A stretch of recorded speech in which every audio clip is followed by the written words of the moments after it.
स्वागत है दोस्तों, एक बार पुनः आपका हमारे YouTube channel online coaching by doctor Sudhir sir में। दोस्तों, एमपी असिस्टेंट प्रोफेसर की जो आने वाली परीक्षाएं हैं 4 अगस्त को और नवंबर में, उस संदर्भ में जो मॉक टेस्ट लेकर हम आपके बीच में आ रहे हैं, उसी श्रृंखला में एक बार पुनः उपस्थित हूँ आपके बीच में। और ये सारे रिलेवेंट प्रश्न हैं, सारे एग्जामिनेशन पॉइंट ऑफ व्यू से बहुत ही इम्पोर्टेंट हैं। आप इनको एक बार अवलोकित अवश्य कर लीजिएगा। आने वाले जो भी परीक्षाएं हैं आपकी असिस्टेंट प्रोफेसर की, उसमें यह निश्चित रूप से आपके लिए फ़ायदेमंद साबित होंगे। मेरा यह प्रयास है कि आपको कम समय में अधिक से अधिक मार्क्स गेन करने में इससे मदद मिल सके। उसी श्रृंखला में आइए स्टार्ट करते हैं इस क्विज को, इस मॉक टेस्ट को, और इस एक जो एनवायरनमेंट क्रिएट होता है एग्जामिनेशन टाइप, उसको। और यहाँ पर स्टार्ट बटन हम दबाते हैं। इसके साथ ही क्विज की फॉर्मेलिटी पूरी करनी होती है, जैसा कि मैंने आपसे बताया था। लास्ट जो भी वीडियो आपने देखे हैं उसमें आप ये एंट्री करेंगे। एंट्री सुनिश्चित करते ही आपको फिर आगे बढ़ने का मौका मिलेगा, उसके हिसाब से फिर आप आगे बढ़ेंगे। उसके बाद हम यहाँ पर ईमेल एंट्री करेंगे। उसके बाद फिर आपसे नए नए प्रश्नों के साथ हम मुखातिब होंगे। यहाँ नंबर एंट्री करनी है, इस फॉर्मेलिटी से आप अवगत हैं।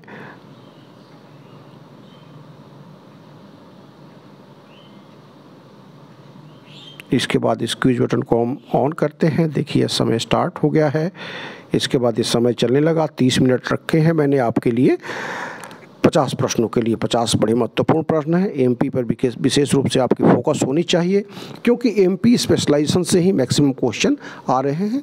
करंट अफेयर्स नॉमिनल होता है और करंट अफेयर होता भी है, वह भी आपका एमपी के पर्सपेक्टिव में ही होता है। आईसीटी संबंधित कुछ प्रश्न अवश्य होते हैं, 7 से 8 प्रश्न, उनकी भी अपनी भूमिका होती है। ये स्टार्ट करते हैं। समय स्टार्ट हो चुका है। 50 टोटल मार्क्स यहाँ शो कर रहा है, जबकि आपकी परीक्षा में यह 200 मार्क्स का होगा, क्योंकि एक प्रश्न आपका 4 नंबर का है। पहला प्रश्न देखिए, मध्य प्रदेश का पूरा पाषाण कालीन स्थल भीमबेटका जो रायसेन जिले में स्थित है, प्रश्नों से ही 1-2 प्रश्न मिलते हैं, जैसी कि मेरी परंपरा रही है, तथा जिसे यूनेस्को ने 2003 में विश्व धरोहर सूची में शामिल किया है। अगर भीमबेटका का नाम आएगा तो आप पूरा पाषाणकालीन स्थल के रूप में समझेंगे। इसके साथ ही साथ इसको यह भी जान जाएंगे कि यह विश्व धरोहर सूची में भी शामिल है यूनेस्को के द्वारा, और 2003 में यह शामिल हुआ। अब यहाँ प्रश्न देखिए, हु डिस्कवर्ड, किसने इसकी खोज की थी? 4 ऑप्शन यहाँ पर देखिए।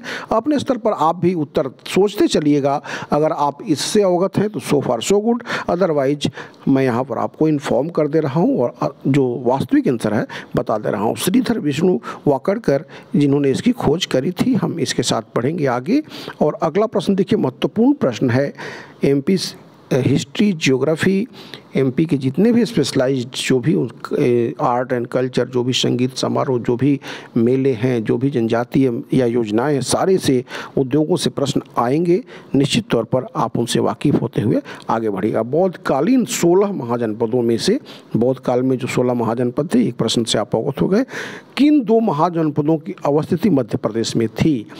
मध्य प्रदेश में जो 16 महाजनपदों में 2 महाजनपद जो पाए गए हैं, उनमें अवंती और चेदी महाजनपद के साथ आप जा सकते हैं। इसके साथ हम आगे बढ़ेंगे अगले प्रश्न की तरफ। और अगला प्रश्न देखिए, सतपुड़ा पर्वत श्रेणी की उत्कृष्टता का उल्लेख अपनी पुस्तक the highlands of central India में किसने किया? महत्वपूर्ण प्रश्न है, और प्रश्नों को चयन के दौरान आप अपनी तैयारी के दौरान अवश्य अपने जहन में रखिएगा कि प्रश्न जो आएंगे कुछ यूनिक टाइप ही होंगे। अब यह प्रश्न देखिए कि सतपुड़ा पर्वत श्रेणी की उत्कृष्टता का उल्लेख अपनी पुस्तक the highlands of central India में किसने किया? दोस्तों, बहुत सारे फॉरेन राइटर भी रहे हैं।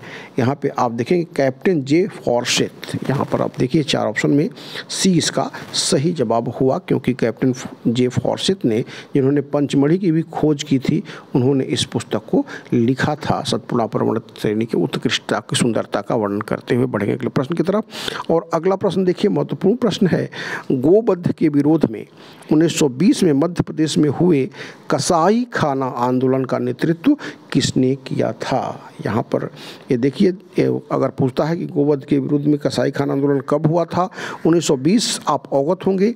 यहाँ पर ये दिया था, दे रहा है, प्रश्न पूछ रहा है कि नेतृत्व किसने किया था। चारों ऑप्शन यहाँ पर आप देख लीजिए। यह आंदोलन 1920 में हुआ था, और इसका जो नेतृत्व किया था उन्होंने माखनलाल चतुर्वेदी। आप बी के साथ जा सकते हैं। बढ़ेंगे अगले प्रश्न की तरफ। और अगला प्रश्न देखिए, निम्न में से किसे मध्य प्रदेश के आधुनिक चाणक्य के नाम से जाना जाता है? Who among the following is known as the modern Chanakya of Madhya Pradesh? इस तरह के उपनाम से भी प्रश्न आते रहे हैं, इसको अपने जहन में अवश्य रखिएगा।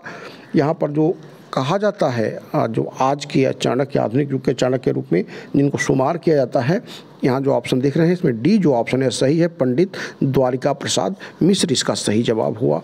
अगला प्रश्न देखिए, महत्वपूर्ण प्रश्न है, चैत्र माह में होने वाले सामूहिक नृत्य शैली गणगौर नृत्य किस क्षेत्र की विशेषता है? इस तरह के प्रश्न आयोग चयनित करता रहा है, लिहाजा आपको इस तरह के प्रश्नों को अपने जहन में अवश्य रखना चाहिए और सारे प्रश्नों से आप अवगत होते चलिए। निमाड़ क्षेत्र में यह जो है आपको देखने को मिलता है।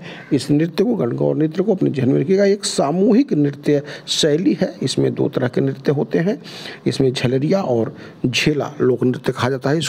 निमाड़ के साथ आगे बढ़ सकते हैं। अगला प्रश्न देखिए, महत्वपूर्ण प्रश्न है और यह प्रश्न आपको परीक्षा में देखने को मिल सकता है। प्रत्येक 12 वर्ष पर उज्जैन के क्षिप्रा नदी पर, आप जानते हैं 4 जगह कुंभ होता है, उज्जैन में क्षिप्रा नदी पर होता है और यह जो सिंहस्थ मेला जिसको बोलते हैं, कुंभ मेला का आयोजन अगली बार किस वर्ष होगा? यहाँ पर 4 ऑप्शन देखिए, 2028 इसका सही जवाब है। आप सी के साथ जा सकते हैं। बहुत समय क्विज में आपको नहीं दिया जा सकता, आपको मैक्सिमम क्वेश्चन से अवगत कराना जरूरी है जिससे आपको मैक्सिमम बेनिफिट मिल सके और आपके असिस्टेंट प्रोफेसर बनने का स्वप्न साकार हो सके। यह प्रश्न देखिए, महारानी अहिल्याबाई की समाधि निम्न में कहाँ स्थित है? अब ये इन प्रश्नों के माध्यम से आप एक चीज़ और समझ लीजिएगा, ये महेश्वर इसका सही जवाब है। महारानी अहिल्याबाई की जो समाधि है वह महेश्वर है। लेकिन जब भी आप इस तरह के प्रश्नों को देखें, आप अपने जहन में याद रखिएगा कि जैसे पूछ देता है तानसेन की समाधि कहाँ है, छत्रसाल की समाधि कहाँ है, या फिर मल्हार राव की समाधि कहाँ है, रानी लक्ष्मीबाई की समाधि कहाँ है, तो इसको आप अपने जहन में अवश्य रखिएगा तैयारी के दौरान। यहाँ पर एग्जाम्पल के तौर पर इस प्रश्न को देखा, महेश्वर इसका सही जवाब हुआ। बढ़ेंगे अगले प्रश्न की तरफ। यहाँ पुस्तकों से प्रश्न है। यहाँ पर देखिए, प्राचीन कालीन जो साहित्यकारों की जो रचनाएँ हैं उन संदर्भ में राजशेखर कपूर मंजरी यहाँ सही है। कौन सुमेलित नहीं यह बताना है। भवभूति मालती माधव यह भी सही है। बाण भट्ट हर्षचरित्र यह भी सही है, लेकिन कालिदास कादम्बरी गलत है। आप अवगत हैं क्योंकि इसकी रचना जो है, कादम्बरी की रचना बाण भट्ट ने ही करी थी, लिहाजा आप इसको गलत मान सकते हैं। कालिदास के साथ आप जा सकते हैं। बड़े अगले प्रश्न की तरफ। और अगला प्रश्न देखिए, यहाँ पर कह रहा है रानी नागफनी की कहानी और ठिठुरती गणतंत्र, इसके राइटर कौन है, कौन रचनाकार है? यहाँ पर देखिए 4 ऑप्शन हैं, चारों बिलोंग करते हैं मध्य प्रदेश के चारों राइटर हैं, लेकिन हरिशंकर परसाई इसका सही जवाब हुआ। बढ़ेंगे अगले प्रश्न की तरफ। और अगला प्रश्न एक बार पुनः हमने साहित्य से ही चयनित किया है। यहाँ पर देखिए, अभी संभावना है, अशोक वाजपेयी सही है। एक दिन बोलेंगे पेड़, राजेश जोशी यह भी सही है। आवारा मसीहा बहुत ही महत्वपूर्ण पुस्तक है। टूटते परिवेश और आवारा मसीहा विष्णु प्रभाकर की बहुत ही प्रसिद्ध रचना है, इसको अपने ध्यान में रखिएगा। और यह देखिए, साये में धूप, यह गलत है क्योंकि साये में धूप जो है वो दुष्यंत कुमार की रचना है, इसको अपने ध्यान में रखिएगा। बढ़ेंगे अगले प्रश्न की तरफ। और अगला प्रश्न देखिए, महत्वपूर्ण प्रश्न है, दादा साहब फाल्के पुरस्कार से सम्मानित और ए मेरे वतन के लोगों जैसे गीत के रचयिता कवि प्रदीप का संबंध मध्य प्रदेश में कहाँ से है? 4 ऑप्शन यहाँ पर देखिए, कवि प्रदीप, दादा साहब फाल्के पुरस्कार और ये मेरे वतन के लोगों जो गीत है उसके रचयिता जो हैं, और ये बिलोंग करते हैं कहाँ से? उज्जैन से। आप इसको अपने जहन में रखिएगा, उज्जैन इसका सही जवाब है। बड़नगर उज्जैन सी के साथ आप जा सकते हैं। अगले प्रश्न की तरफ बढ़ते हैं। महत्वपूर्ण प्रश्न है, यह प्रश्न हो सकता है आपको परीक्षा में देखने को मिले। मैंने उसी तरह के प्रश्नों का चयन किया है जिससे आपको मैक्सिमम बेनिफिट मिल सके। आप एक बार कोशिश करिएगा, अवलोकित अवश्य कर लीजिएगा, आने वाली परीक्षा में इसका बेनिफिट आपको मिल सकता है, क्योंकि बहुत ज़्यादा भटकने से अच्छा है आप उन्हीं जगहों पर अपना फोकस करें जहां से आपको मैक्सिमम बेनिफिट मिल सके। नर्मदा नदी के किनारे खंडवा जिले में स्थापित 108 फीट ऊंची आदि शंकराचार्य की प्रतिमा को क्या नाम दिया गया है? दोस्तों, ओंकारेश्वर में नर्मदा नदी किनारे खंडवा जिले में कितनी ऊंचाई है? 108 feet. Statue of knowledge, statue of oneness, statue of belief और स्टैचू ऑफ इक्वलिटी, इसमें 20 का सही जवाब हुआ स्टैचू ऑफ वननेस। पढ़ेंगे अगले प्रश्न की तरफ। और अगला प्रश्न देखिए, महत्वपूर्ण प्रश्न है, बेटी बचाओ बेटी पढ़ाओ योजना के अंतर्गत किस अभियान को मध्य प्रदेश सरकार ने जोड़ा है? दोस्तों, पंख, दक्ष, सखी और उड़ान, यहाँ पर सखी इसका सही जवाब हुआ। बढ़ेंगे अगले प्रश्न की तरफ। और अगला प्रश्न देखिए, मध्य प्रदेश किस शहर को ऊर्जा राजधानी के तौर पर जाना जाता है? दोस्तों, यहाँ पर देखिए 4 ऑप्शन है, सिंगरौली इसका सही जवाब है। बढ़ेंगे अगले प्रश्न की तरफ। और भी जो इस तरह से उपनाम वाले शहर मिलेंगे, या फिर जैसे ग्रीष्मकाल राजधानी पंचमढ़ी हो गया, संगीत राजधानी मैहर हो गया, या फिर व्यावसायिक राजधानी या खेल राजधानी इंदौर हो गया। मध्य प्रदेश की राजधानी भोपाल तो है ही, और धार्मिक राजधानी जैसे उज्जैन को जानते हैं। यहाँ पर ऊर्जा राजधानी के तौर पर सिंगरौली को हमने चयनित किया है, आप अपने जहन में अवश्य रखिएगा। बढ़ेंगे प्रश्न की तरफ। महत्वपूर्ण प्रश्न देखिए, यहाँ पे भारत की मध्याह्न रेखा जो 82.5 डिग्री है, जो मध्य प्रदेश एकमात्र जिले कहाँ से गुजरती है? सिंगरौली से गुजरती है, जो ऊर्जा राजधानी अभी आपने देखा। कर्क रेखा, यहाँ पर बोलता है tropic of cancer, Madhya Pradesh कितने जिलों से गुजरती है? यहाँ पर देखिए जो ऑप्शन दिए गए हैं इसमें 14 जिलों से यह गुजरती है। सी इसका सही जवाब हुआ। आ गए हैं हम एक बार पुनः, जो कोर ऑफ ज्योग्राफी है, डेप्थ ऑफ ज्योग्राफी में मध्य प्रदेश किस समूह की चट्टानों में कार्बोनिफेरस से लेकर के अत्यंत नूतन युग तक को शामिल किया जाता है? कार्बोनिफेरस युग से, कोयले युग से लेकर के आज तक जो नवीन युग की बात अगर हम करते हैं, तो यहाँ पर जो 4 ऑप्शन आप देख रहे हैं, इसमें आर्यन समूह की, आर्यन ग्रुप की जो चट्टानों को हम सम्मिलित करते हैं। सी के साथ आप जा सकते हैं। अगला प्रश्न देखिए योजना से है, और यह प्रश्न देखिए महत्वपूर्ण प्रश्न है, मध्य प्रदेश की पंचवन योजना का संबंध किससे है? पंचवन योजना 4 ऑप्शन यहाँ पर देखिए, इसमें डी इसका सही जवाब है। 33% से कम क्षेत्रफल वाले जिलों में वृक्षारोपण करने के लिए पंचवन योजना संचालित की गई थी। बढ़ेंगे अगले प्रश्न की तरफ। अगला प्रश्न देखिए महत्वपूर्ण प्रश्न एक बार ज्योग्राफी से है, मध्य प्रदेश का सबसे ऊंचा जलप्रपात बहुती जो 198 मीटर किस नदी पर स्थित है? दोस्तों, यह जो 4 ऑप्शन आप देख रहे हैं, इसमें सेलर, कहीं कहीं इसको जो है और नाम से भी जाना जाता है, लेकिन सेलर इसका सही जवाब है। आप सेलर के साथ जा सकते हैं। बढ़ेंगे अगले प्रश्न की तरफ। और अगला प्रश्न देखिए, मध्य प्रदेश के सर्वाधिक भूभाग को आच्छादित करने वाली मिट्टी निम्न में से कौन है? 4 मिट्टी यहाँ पर देखिए, मध्य प्रदेश की जो सबसे ज़्यादा आच्छादित करती है मिट्टी, वह काली मिट्टी है। सी के साथ आप जा सकते हैं। यहाँ पर देखिए राष्ट्रीय सोयाबीन अनुसंधान केंद्र मध्य प्रदेश में कहाँ स्थित है? Where is the national soybean research centre located in Madhya Pradesh? 4 option यहाँ पर देखिए, इंदौर इसका सही जवाब होगा। इंदौर के साथ आप जा सकते हैं। अगले प्रश्न को देखते हैं, और महत्वपूर्ण प्रश्न है, जलवायविक दृष्टिकोण से मध्य प्रदेश का कौन सा क्षेत्र, थोड़ा टेक्निकल प्रश्न भी आता है, तो जलवायविक दृष्टिकोण से मध्य प्रदेश का कौन सा क्षेत्र 150 सेंटीमीटर से अधिक वर्षा प्राप्त करता है? महत्वपूर्ण प्रश्न है। 4 ऑप्शन यहाँ पर देख रहे हैं। दक्षिणी पूर्वी क्षेत्र को हम मानते हैं, जानते हैं, जो कि महादेव पर्वतीय क्षेत्र है, जहाँ पर 150 सेंटीमीटर से अधिक वर्षा की प्राप्ति होती है। इस श्रेणी में, इस क्षेत्र में पंचमढ़ी, महादेव पर्वत, सीधी, मांडला, बालाघाट जैसे क्षेत्र सम्मिलित हैं, जहाँ अधिक वर्षा प्राप्त होती है। जंगलों की भी बहुत सारी यहाँ पर जंगल भी मिलते हैं, और सबसे अधिक औसत वर्षा जो है पंचमढ़ी में 199 सेंटीमीटर प्राप्त होती है। बढ़ेंगे अगले प्रश्न की तरफ। अगला प्रश्न देखिए महत्वपूर्ण प्रश्न है, कर्तव्य पथ पर, दिल्ली में कर्तव्य पथ पर आयोजित गणतंत्र दिवस 2024 में मध्य प्रदेश के झांकी की थीम क्या थी? यहाँ पर 4 ऑप्शन आप देखिए, आत्मनिर्भर नारी इसका सही जवाब होगा। आप आत्मनिर्भर नारी की तरफ को टिक कर सकते हैं, सही जवाब है। आप अपने स्तर पर भी आंसर सोचते हुए चलेगा। एक महत्वपूर्ण प्रश्न और देखिए, माई ऑन बॉसवेल मध्य प्रदेश किस न्यायाधीश की आत्मकथा है? मध्य प्रदेश से बहुत सारे जो उच्च न्यायालय के न्यायाधीश, उच्चतम न्यायालय के न्यायाधीश बने हैं। 4 ऑप्शन में यहाँ पर देखिए, माई ऑन बॉसवेल जो है वह एम हिदायतुल्लाह की रचना है। और एक इनके साथ एक चीज़ और जुड़ा हुआ है, आप जानते हैं कि यह जो है राष्ट्रपति, उपराष्ट्रपति और मुख्य न्यायाधीश भी रहे हैं, इन्होंने इस पद को भी सुशोभित किया है।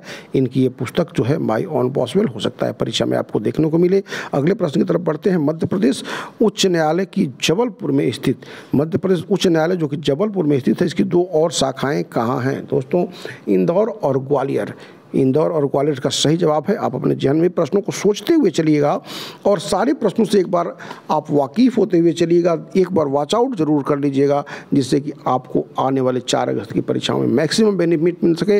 नवंबर तक तो हमारी आपसे डेप्थ में मुलाकात होती ही रहेगी। मध्य प्रदेश के प्रथम पर्यावरण न्यायालय की स्थापना कहाँ पर की गई है?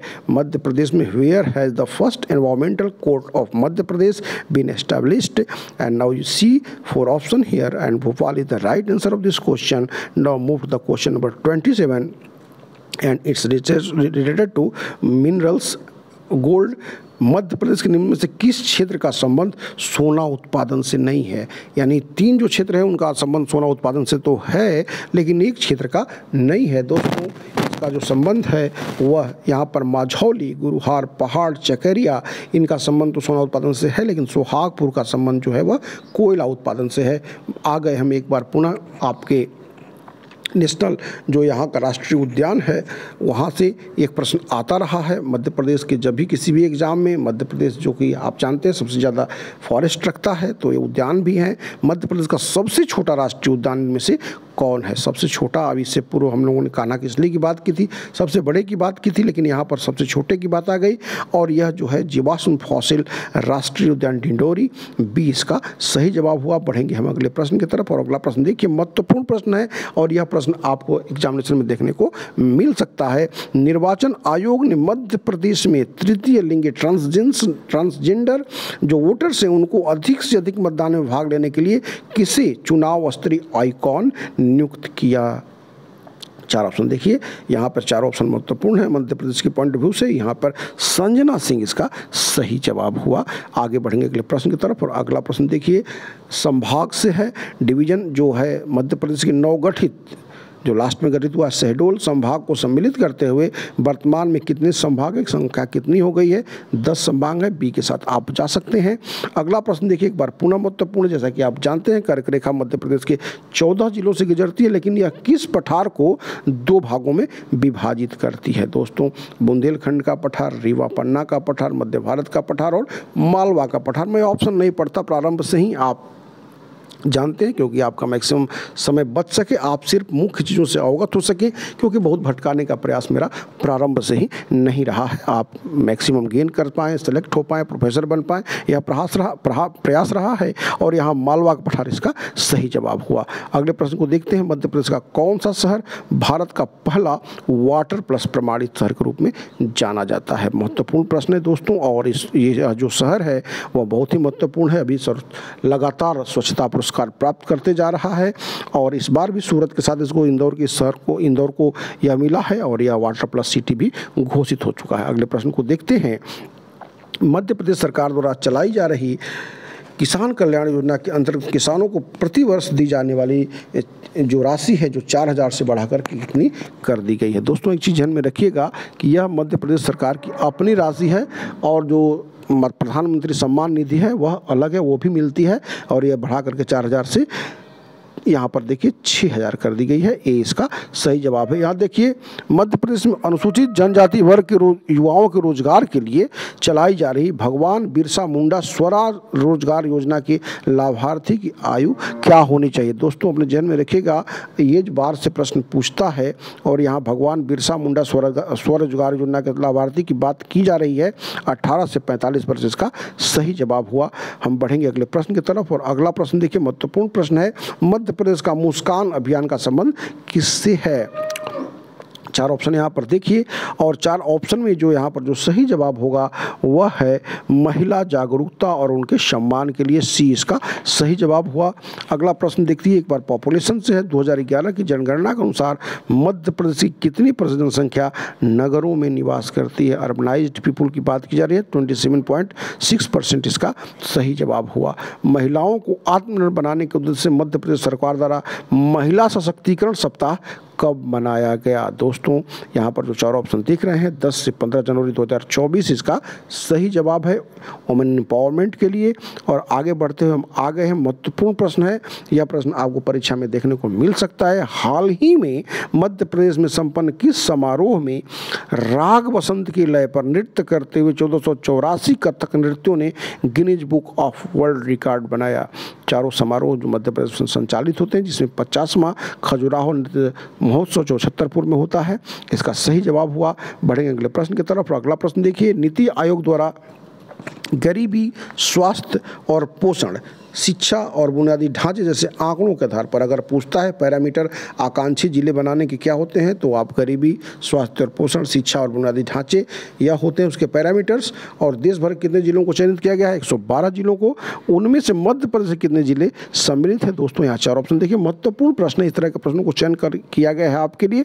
सी इसका सही जवाब है, 8 जिलों को चयनित किया गया है। आगे बढ़ते हैं अगले प्रश्न की तरफ। और अगला प्रश्न देखिए, यह भी महत्वपूर्ण प्रश्न है कि मध्य प्रदेश सरकार द्वारा किसे सौर ऊर्जा का ब्रांड एम्बेसडर घोषित किया गया है, जिसे solar man of the India या सोलर गांधी के उपनाम से भी जाना जाता है?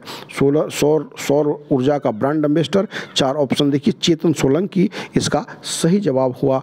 बढ़ते हुए हम आ गए 41 क्वेश्चन की तरफ। और निम्न अभियानों में से किसमें मध्य प्रदेश पूरे भारत में प्रथम स्थान पर नहीं है? देखिए 4 ऑप्शन यहाँ दिए गए हैं, जिसमें 3 में तो मध्य प्रदेश प्रथम स्थान पर है, लेकिन एक में नहीं है, वह आपको बताना है। प्रधानमंत्री ग्राम आदर्श योजना प्रथम स्थान पर है। नशा मुक्त भारत अभियान, इस अभियान में प्रथम स्थान पर है। स्वच्छता अभियान में भी मध्य प्रदेश प्रथम स्थान पर है, लेकिन शिक्षा का गुणवत्ता अभियान जो है उसमें मध्य प्रदेश प्रथम स्थान पर न होकर के 5वें स्थान पर है। डी के साथ आप जा सकते हैं। यह अगला प्रश्न देखिए, महत्वपूर्ण प्रश्न है। 2023 अर्जुन पुरस्कार विजेता ऐश्वर्य प्रताप सिंह तोमर खरगोन जिला का निम्न में से किससे संबंधित है? तो यहाँ पर देखिए, यहाँ जो 4 ऑप्शन आपको दिख रहे हैं उसमें निशानेबाजी इसका सही जवाब हुआ। बढ़ेंगे अगले प्रश्न की तरफ। अगला प्रश्न देखिए, निम्न में से कौन एक इंटरनेट प्रोटोकॉल जो अब आ गए हम ICT की तरफ। निम्न में से कौन एक इंटरनेट प्रोटोकॉल है जो उपयोगकर्ताओं को वेब सर्वर पर फाइलों को खोजने, वितरित करने और उन तक पहुंचाने की अनुमति देता है? दोस्तों यहाँ पर 4 ऑप्शन है, गोफर इसका सही जवाब हुआ। किस टोपोलॉजी नेटवर्क में डाटा का प्रवाह अनुवांशिक नुमा होता है, जिसमें डेटा एक स्तर से दूसरे स्तर तक प्रवाहित होती है? दोस्तों इसका जो 4 ऑप्शन है, ट्री टोपोलॉजी इसका सही जवाब हुआ। आप बी के साथ जा सकते हैं। भारत का पहला 3D प्रिंटेड ह्यूमनॉइड रोबोट कौन है? 4 रोबोट यहाँ पर देखिए, मानव इसका सही जवाब हुआ। बढ़ेंगे अगले प्रश्न की तरफ। अगला प्रश्न देखिए, भारत सरकार के किस नीति का उद्देश्य सभी ई गवर्नेंस एप्लीकेशन तथा प्रणालियों के लिए सॉफ्टवेयर के अंतर संचालन को प्रोत्साहित करना है? यहाँ पर 4 ऑप्शन देखिए, जिसमें एप्लीकेशन प्रोग्रामिंग इंटरफेस जो है API इसका सही जवाब हुआ। विश्वव्यापी जाल WWW जिसको कहते हैं वर्ल्ड वाइड वेब कहते हैं, कि प्रवर्तक के रूप में किसे जाना जाता है? 4 ऑप्शन देखते हुए टिम बर्नर्स-ली इसका सही जवाब हुआ। क्लासरूम में न जाकर कंप्यूटर तथा नेटवर्क के इंटरनेट के जरिए अध्ययन के लिए लोकप्रिय तरीकों को कहा जाता है? यहाँ पर देखिए ऑप्शन जो है इसमें ई-लर्निंग इसका सही जवाब हुआ। अगले प्रश्न की तरफ बढ़ते हैं। स्मार्ट मोबाइल में निम्न में से कौन सा ऑपरेटिंग सिस्टम ज़्यादातर उपयोग में लाया जाता है? स्मार्ट मोबाइल में एंड्रॉयड सिस्टम को ज़्यादातर उपयोग में लाया जाता है। और हम लास्ट प्रश्न के आप तरफ आ चुके हैं। निम्नलिखित में से कौन मॉड्यूलेशन एवं डीमॉड्यूलेशन का कार्य करता है? महत्वपूर्ण प्रश्न है, इसमें मॉडेम इसका सही जवाब हुआ। लगता है दोस्तों एक प्रश्न कहीं नहीं हुआ है, उसको हम चेक कर लेते हैं, क्योंकि यही होता है परीक्षा के दौरान भी कोई ऑप्शन नहीं लगता है तो वहाँ पर भी यह दिक्कत आ जाती है। इसको अपने जहन में आप रखिएगा, क्योंकि एक एनवायरनमेंट क्रिएट होता है और उस एनवायरनमेंट में आपको पार्टिसिपेट करना होता है, और जो चीज़ छूट जाती है वो आप बाद में आकर मिस करते हैं। तो लिहाजा इस चीज़ को अपने जहन में रखना है कि कहाँ पर चीज़ें छूट गई हैं, या फिर उस प्रेशर में आपको काम करना होता है, विद इन टाइम आपको जवाब देना होता है, जिससे कि आप मैक्सिमम गेन कर से। एक बार मैं चेक कर लेता हूं। देखिए यहाँ पर छूटा हुआ है, यह प्रश्न था मध्य प्रदेश का सबसे ऊंचा जलप्रपात बेहूती, जो आपका सेलर रिवर पे था, और इसके साथ सारा चेक हो गया। 50 में 50 प्रश्नों को हमने सॉल्व कर लिया। अब यहाँ पर हम सबमिट बटन दबाते हैं और रिजल्ट देखते हैं, और सबमिट बटन दबाने के बाद हम यहाँ पर व्यू रिजल्ट देखते हैं, और यहाँ पर आपको रिजल्ट शो होगा, और यहाँ पर रिजल्ट की जो परिणाम है वहाँ पर अभी दृष्टिगत होंगे। यहाँ पर 100% मार्क्स हैं, 50 50 आउट ऑफ 50 यानी कि 50% सही हैं। 200 मार्क्स के अगर एक प्रश्न 4 के होते हैं। इसी तरह से लगातार आप वीडियो वॉच करते रहिए। वीडियो वॉच करने के लिए आपको ढेर सारा धन्यवाद। आप अपने जो भी आपके जिस तरह की तैयारी की आपकी प्रवृत्ति है, जिस तरह के क्वेश्चन चाहिए उस तरह का कमेंट कर सकते हैं। लाइक करिए, शेयर करिए और वीडियो वॉच करने के लिए एक बार पुनः आपको ढेर सारा धन्यवाद।